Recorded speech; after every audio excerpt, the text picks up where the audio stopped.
chemicals are everywhere. Every manufactured product involves the use of chemicals. Not only at labs and industries, but also at home. In this video, together with the group, we will put emphasis on one of the important mindset of an engineer, which is safety. And we'll learn what chemical safety is along with the hazard and risk in dealing with chemicals, especially those that are hazardous. I am Johanna Marie Canha. I am Dana Grace P. Dacoseo. ZNC Corpus. I am Jan Marie Cirujano. I'm Sinon Esarcason.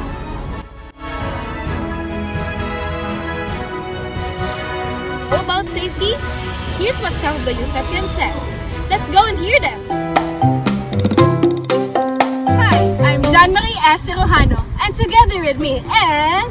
I'm Lizette NC Corpus, and today we asked the student of the University of Southeastern Philippines about their thoughts about chemical safety. At my back are a group of college students, and we're gonna ask them about their thoughts. Let's go, come on.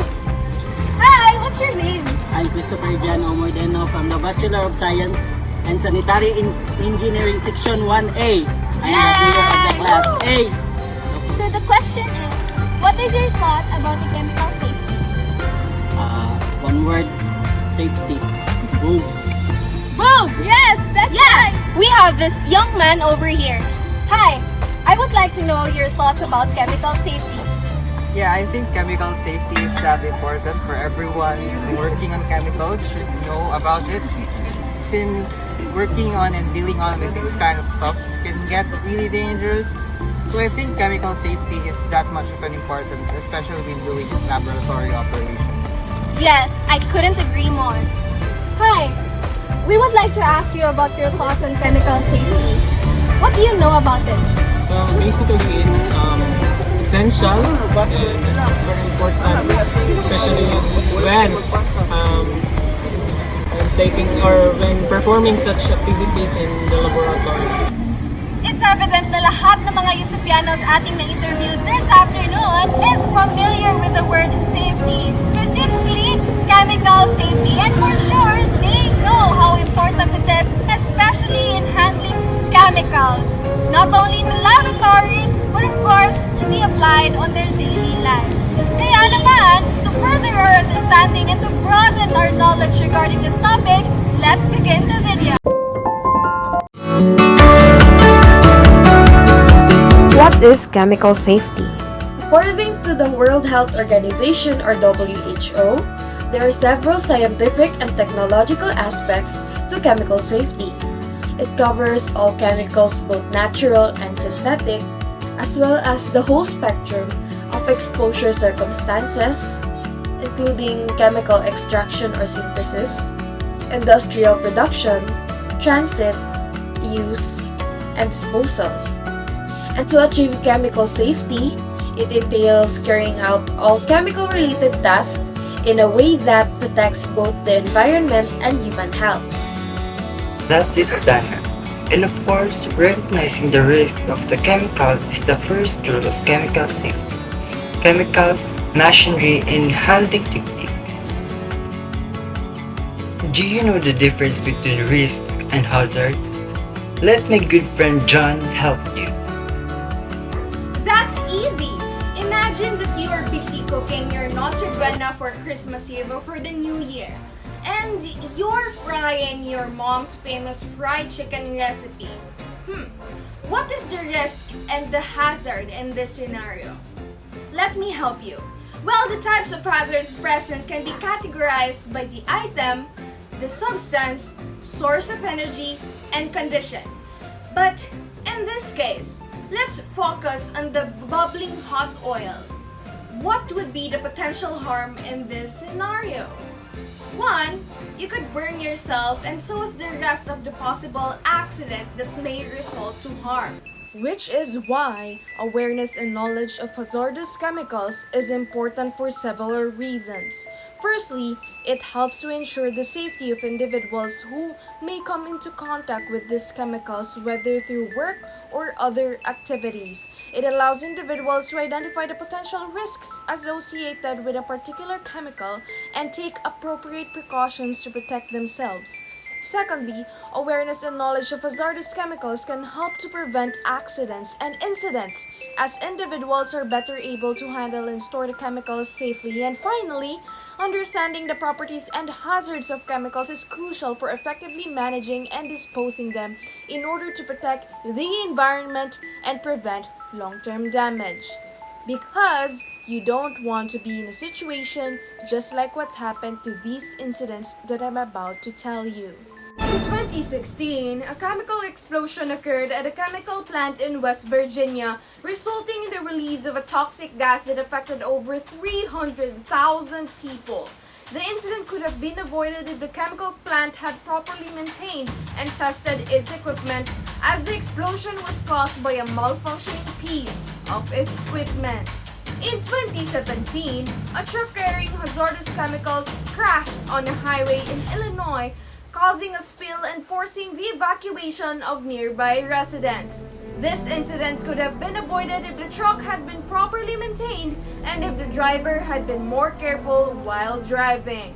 In 2018, a chemical leak occurred at a pharmaceutical company in India, resulting in the death of 2 people and the hospitalization of several others. This incident could have been avoided if the company had implemented proper safety procedures and trained its employees on how to handle hazardous chemicals. Therefore, any source that would endanger someone's health or life under specific circumstances, whether at work or at home, is considered a hazard. While risk is the possibility or likelihood that someone would suffer harm or have a negative impact on their health as a result of being exposed to a danger, and risk assessment, on the other hand, is the process of calculating the likelihood that a hazard may cause a harm. So, assess whether you are putting yourself and others at risk by not being fully informed about the hazards present in your environment, because from the workplace to the home, chemicals can be found everywhere, and it is crucial to know how to handle them safely. Ignorance is not bliss when it comes to chemical safety. So, educate yourself and protect yourself and those around you. Those are the difference between the two. Now that we have refreshed your memory, let's dig deeper in knowing the types of hazards when it comes to chemicals. It can be grouped into 4 categories: chemical hazards, physical hazards, reaction hazards, and health hazards. Hazards are chemical hazards. Example are the corrosive chemicals, typically strong acids and bases, solutions with a pH less than 2 or pH greater than 12, and flammable chemicals that are easily ignited or explode under usual laboratory working conditions such as aldehydes, ketones, and hydrocarbons. Physical hazards include incompatible chemicals for storage or handling, storing strong oxidizers such as nitric acid with reduced compounds such as hydrocarbons, reactants that react with air or water such as alkyl metals or acid halides. Compressed gases and high-pressure systems includes both the chemical hazard of the gases and the physical hazard of all parts of the system subjected to greater than 1 bar. Electrical hazards. Avoid spark sources near solvents. Electrical cords or cables should not obstruct work or aisles. Extension cords only used for short term. Power strips can be used long term. Discard and replace damaged cords. Reaction hazards. The reactive and unstable chemicals that react with air or water require special handling to address the reactive hazards. Factors that causes health hazards are toxic substance, carcinogens, allergens, mutagens, teratogens, and nanomaterials. Toxic substance. Any substance that has the capacity to produce personal injury or illness to humans through ingestion, inhalation, or absorption through any body surface. Carcinogens. A substance that is capable of causing cancer. Example: ethylene oxide, chromium formaldehyde, and arsenic. Allergens. A chemical that causes an allergic reaction, that is, evokes an adverse immune response, could be a severe rash or respiratory distress. Mutagens. A substance capable of changing genetic material in a cell and thus increasing the frequency of mutations. Example, mercury, lead, acetone, and carbon disulfide. Teratogens. An agent that can cause non-inheritable genetic mutations or malformations of an embryo or fetus. The agent can be chemical substance, virus, or ionizing radiation. Nanomaterials. Small size of nanomaterials allow these materials to enter deeply into the respiratory tract or to penetrate unprotected skin. Remember that a hazardous material is anything that is flammable, corrosive, reactive, an oxidizer, toxic or carcinogenic, or breaks down to give species with any of the above categories. Correct. It is important to know the possible hazards involved when it comes to handling or working with chemicals because most of home essentials have their own corresponding instructions to follow to avoid accidents from toxic substance. Speaking of toxic materials, have you ever wondered how they enter the body? The way in which a chemical substance enters the body is called the route of entry or route of exposure or RO. According to UNT Risk Management Services 2020, the four major routes in which chemicals can enter the body are inhalation, ingestion, absorption, and injection. Inhalation. The taking in of substances through breathing. This is the most common exposure pathway and considered the most, since the lungs provides a direct pathway to the bloodstream. Symptoms of exposure to chemicals through inhalation include eye, nose, and throat irritation, coughing, difficulty in breathing, headache, dizziness, confusion, and collapse. If any of these symptoms are noted, leave the area immediately and get fresh air. Seek medical attention if symptoms persist and complete. The second one is the ingestion, the taking in of substances through consumption. This often occurs through poor hand washing practices, followed by touching the face or mouth. Symptoms of chemical exposure through ingestion include metallic or other strange taste in the mouth, stomach discomfort, vomiting, problems swallowing, and general ill feeling. Absorption. The taking of substances through the skin or mucous membranes such as the eyes. Symptoms of eye exposure can include itchy or burning sensations, blurred vision, discomfort, and blindness. The best way to protect yourself from chemical splashes to the eyes is to always wear safety glasses in the laboratory whenever eye hazard exists. The last one is the injection, the taking in of substances when a sharp object like needle punctures the skin and transfers the substance into the bloodstream. We can protect ourselves from injection hazard by wearing proper PPE such as safety glasses, goggles, face shields, and gloves. Inspect all glassware for chips and cracks before using. When these hazardous substances enters our body, this may lead to toxicity. Toxicity is the ability of substance to produce unwanted effect when the chemical reach a sufficient concentration at a certain site of the body. WHO 2005 stated that the chemical toxicity entails both the quantity or amount of chemicals or dose and the degree of exposure. You see, chemicals can penetrate in a number of entryways by inhalation, ingestion, absorption, and injection. As an alchemist once said, everything is poisonous, only the dose of it make it not. And I agree, since there are certain factors that affect the effect of such chemicals. For instance, chemical exposure can cause acute and chronic effects. First is the acute toxicity. It is a short-term exposure to high concentration with an immediate effect. Some of the examples are the isocyanides, hydrogen sulfide, and oxygen deficiency. Second will be the chronic toxicity. Its effects manifest over a period of time. The examples are asbestos, arsenic, and mercury. You can lessen the negative impacts of these compounds by becoming familiar with the risks and risk assessment. But safety does not end here. We must also be aware of the ways in which we can protect ourselves and mitigate risks. Because in addition to lowering absenteeism rates, a well-designed accident prevention program will increase employee performance, boost workforce morale, and minimize employee injury, illness, and mortality rates. This is also the reason why standards and codes are created in building a structure. Hand in hand, these regulations work for the ultimate purpose of ensuring safety. I agree with you, Gunette.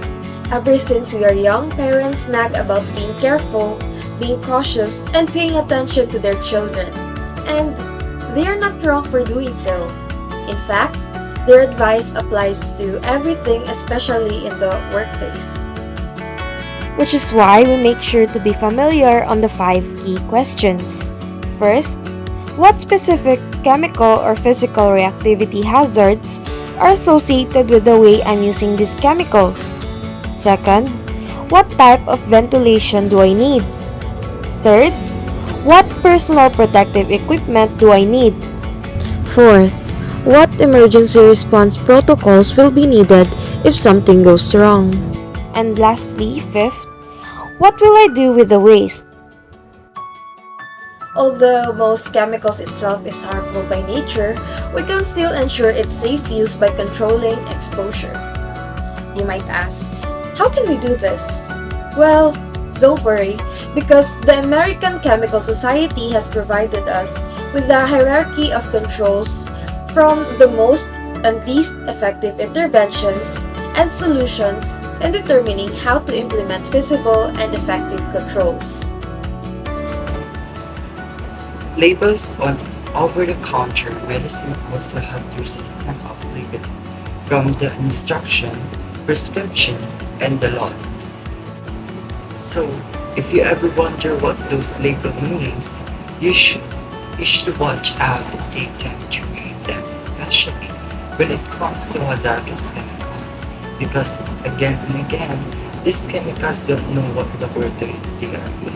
So if your responsibility to be knowledgeable about them, from proper storage to handling and disposal.